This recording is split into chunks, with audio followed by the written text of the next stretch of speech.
Today I'm going to show you how to revalue your home currency in QuickBooks Online. To revalue your home currency, you have to go to the Currency Center by clicking on the gear at the upper right hand side of the screen.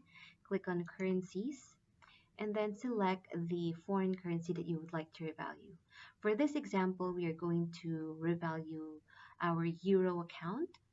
And to do that, you have to click on the arrow under the Action column and then click on Revalue Currency. From this page, you just need to select the revaluation date, right? And you can choose to retain the foreign exchange rate that's being captured from Wall Street On Demand, or you can enter your own custom rate, whichever you prefer, right? And once you have selected the FX rate, you can proceed to select the items that you would like to revalue and just make sure that it's tick so it can be revalued later on. And once you have reviewed the items that you would like to revalue, all you need to do is just click on revalue and save, and that's it.